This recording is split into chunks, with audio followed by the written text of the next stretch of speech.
City India news Telugu. నేను doctor Jashwanth, nephrologist, Yashoda హైటెక్ City నుంచి.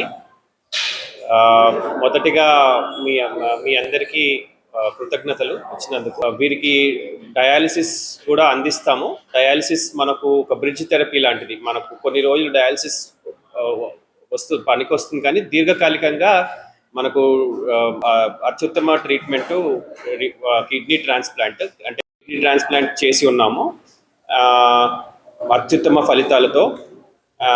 మన ఈ ఈ కిడ్నీ ట్రాన్స్ప్లాంట్ యొక్క అవుట్కమ్స్ అంటే దీనివల్ల మన జీవన ప్రమాణ క్వాలిటీ ఆఫ్ లైఫ్ కూడా బాగా ఇంప్రూవ్ అవుతుంది. డయాలసిస్లో ఉండేదానికంటే కూడా కిడ్నీ ట్రాన్స్ప్లాంట్ చేసుకుంటే క్వాలిటీ ఆఫ్ లైఫ్ కూడా బాగా ఇంప్రూవ్ అవుతుంది పేషెంట్స్కి.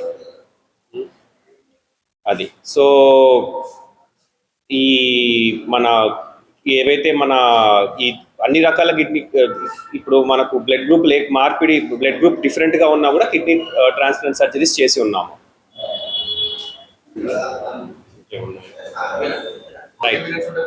అదే సో మనకు ఈ దీర్ఘకాలిక కిడ్నీ సమస్యలు ప్రధానంగా మనకు బీపీ, షుగర్, ఉపకాయము వల్ల ప్రధానంగా వస్తుంది. ఈ auto immune diseases and kidney stones వలన కావచ్చు, లేకపోతే కొన్ని సమస్యలు కుటుంబ వంశపారంపర్యంగా కూడా వస్తాయి. ఈ కారణాల వల్ల కిడ్నీ సమస్యలు వస్తూ ఉంటాయి. సో మనకు ఈ దీర్ఘకాలిక కిడ్నీ సమస్య అంటే సికేడి ప్రాబ్లం ఉన్న వాళ్ళు వారి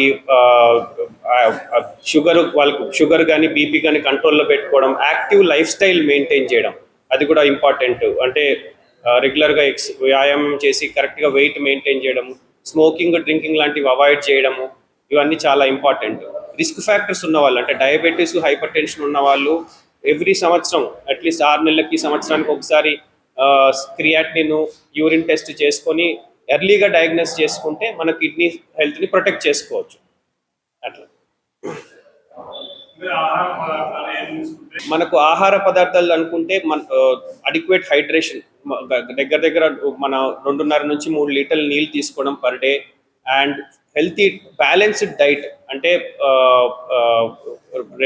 బ్యాలెన్స్డ్ డైట్ తీసుకోవడము. అట్ ద సేమ్ టైం పళ్ళు, కూరగాయలు అడిక్వేట్గా తీసుకోవడం, ఫ్రూట్స్ అండ్ వెజిటబుల్స్ డైట్లో ఉండేటట్టు చూసుకోవడము చాలా ఇంపార్టెంట్. స్మోకింగ్, ఆల్కహాల్ అవాయిడ్ చేయాలి.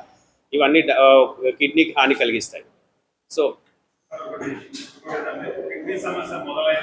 కిడ్నీ సమస్యలు మొదలు అంటే కిడ్నీ సమస్యలు మోస్ట్ ఆఫ్ ది టైమ్స్ ఎట్లా ఉంటుందంటే 90% మందికి అర్లీగా మనకి ఏ సిమ్టమ్స్ ఉండవు. 90% కిడ్నీ డ్యామేజ్ అయ్యేంత వరకు ఎటువంటి సిమ్టమ్స్ ఉండవు. So risk first most important thing ఏంటంటే కిడ్నీ సమస్యలు గుర్తించడానికి రిస్క్ ఫ్యాక్టర్స్ ఉన్నవాళ్ళు అంటే షుగర్ కానీ, బీపీ కానీ, ప్రీవియస్గా హార్ట్ ప్రాబ్లం ఉన్నవాళ్ళు, లేకపోతే కుటుంబ పర్యంగా వాళ్ళకి ఏదైనా కిడ్నీ ప్రాబ్లం ఉన్న వాళ్ళు ఖచ్చితంగా ఎవ్రీ 6 నెలలకి, సంవత్సరానికి ఒకసారి ఆ క్రియాటినిన్, యూరిన్ టెస్ట్ చేయించుకోవడం మ్యాండేటరీ.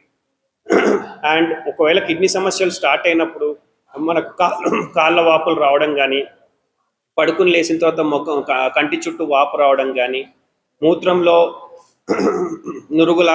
నురుగు కనిపించడం కానీ, లేకపోతే రక్తస్రావం జరగడం కానీ, ఇవన్నీ కామన్గా సిమ్టమ్స్ మనం చూస్తుంటాం. దీర్ఘకాలిక కిడ్నీ సమస్యల్లో ఆకలి లేనితనం, బరువు తగ్గడం కూడా మనం కామన్గా గమనిస్తూ ఉంటాం. భారతదేశంలో ఏంటంటే ఈ డయాబెటిక్ ఎపిడమిక్ అంటే మనకు రాను ఈ sedentary life style, food habits మారడం వల్ల రాను డయాబెటీస్, ఈ దీర్ఘకాలిక నాన్ కమ్యూనికబుల్ డిసీజెస్ రోజుకి ఇన్సిడెన్స్ పెరుగుతూ ఉంది. దానివల్ల ఏమవుతుందంటే కిడ్నీ సమస్యలు కూడా బాగా పెరుగుతున్నాయి అన్నమాట. మనకు అర్లీ స్టేజ్లో షుగరు కంట్రోల్ డయాగ్నోస్ చేయలేకపోవడం, బీపీ కూడా అన్కంట్రోల్గా ఉండడం వల్ల కిడ్నీ మీద ప్రభావం పడుతుంది. సో మనకు ఈ రిస్క్ ఫ్యాక్టర్స్ అయితే ఏవైతే మనం కంట్రోల్లో పెట్టుకుని అదుపులో పెట్టుకుంటే మన ఈ ఎండార్గంటే కిడ్నీ సమస్యలు కూడా రాకుండా ఉంటుంది. ప్రతి సంవత్సరము మార్చి 2వ గురువారం వరల్డ్ కిడ్నీ డేగా సెలబ్రేట్ చేసుకుంటాము. మన హాస్పిటల్ యశోద హైటెక్ సిటీలో కూడా మనం కిడ్నీ స్క్రీనింగ్ యొక్క మనకు తక్కువ ధరలో కిడ్నీ స్క్రీనింగ్, మనం ఏదైతే రిస్క్ ఫ్యాక్టర్స్ కనుక్కున్నామో వాళ్ళందరికీ కిడ్నీ స్క్రీనింగ్ తక్కువ ధరలో అందించాము. అట్లా సో దట్ మనం అర్లీ డయాగ్నోసిస్ చేస్తే చాలా వరకు కిడ్నీ డిసీజెస్ మనం అర్లీ డయాగ్నోసిస్ చేస్తే మంచిగా ట్రీట్మెంట్ చేసి కంట్రోల్ చేయవచ్చు. ఈ డయాలసిస్ స్టేజ్ ట్రాన్స్ప్లాంట్ దాకా రావాల్సిన అవసరం ఉండదు. ఒకవేళ దీర్ఘకాలిక కిడ్నీ సమస్యలతో బాధపడుతున్న వాళ్ళు డయాలసిస్ స్టేజ్కి వచ్చినచో డయాలసిస్ మనము ట్రాన్స్ప్లాంట్కి మనకు ఆప్షన్స్ ఉన్నాయి. డయాలసిస్ మనకు దీర్ఘకాలిక కిడ్నీ సమస్యలు రేట్ స్టేజ్ దాకా ప్రోగ్రెస్ అవుతే మనకు రెండు ఆప్షన్స్ డయాలసిస్, ట్రాన్స్ప్లాంట్. డయాలసిస్ కంటే కూడా ట్రాన్స్ప్లాంట్లో క్వాలిటీ ఆఫ్ లైఫ్ బాగుంటుంది. ఉమ్, ఎందుకంటే మనకు డయాలసిస్ కంటే కూడా క్వాలిటీ ఆఫ్ లైఫ్ బాగుంటుంది. ఇప్పుడు మంచి అవుట్కమ్స్ ఉన్నాయి. ఇప్పుడు ట్రాన్స్ప్లాంట్లో మంచి సక్సెస్ రేట్స్ ఉన్నాయి కిడ్నీ మార్పిడి ఆపరేషన్తో కావచ్చు, గ్రాండ్ పేరెంట్స్ కావచ్చు, మన పిల్లలు కావచ్చు, మన వైఫ్ మన స్పౌస్ మాత్రమే డొనేట్ చేయవచ్చు. వీళ్ళకి చాలా మందికి అపోహలు ఉంటాయి. ఏంటంటే కిడ్నీ డొనేషన్ చేస్తే మనకు మనకు ఏదైనా తీవ్రమైన హెల్త్ ఆరోగ్య సమస్యలు తలెత్తుతాయని. యూజువల్గా ట్రాన్స్ప్లాంట్ చేసేటప్పుడు డోనర్కి కూడా అన్ని విధమైన పరీక్షలు నిర్వహించి వాళ్ళకి కిడ్నీ ఇవ్వగలిగే శక్తి ఉంది అని వైద్య నిపుణులు నిర్ధారించిన తర్వాతే కిడ్నీ డొనేషన్ తీసుకుంటాం. ఒకవేళ వాళ్ళకి ఏమన్నా ప్రాబ్లం ఉంది అని మనకు టెస్ట్లలో బయటపడితే వాళ్ళకి కిడ్నీ తీసుకోం వాళ్ళకి ఫిట్నెస్ లేకపోతే. సో మనకు కిడ్నీ డోనర్కి ఎటువంటి ఇబ్బంది ఉండదు యూజువల్గా మనకు ట్రాన్స్ప్లాంట్ చేసుకున్న తర్వాత. డెడ్ ఇప్పుడు మన తెలంగాణలో మంచి ప్రోగ్రామ్ ఉందండి, జీవన్ ధన్ అని చెప్పేసి.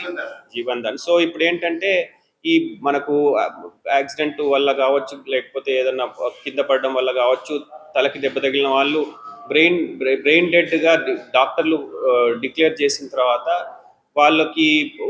అటువంటి వాళ్ళకి మనకు ఆర్గన్స్ తీసుకుని వేరే వాళ్ళకి కొత్తగా జీవితం ప్రసాదించేదానికి ఛాన్స్ ఉంటాయి.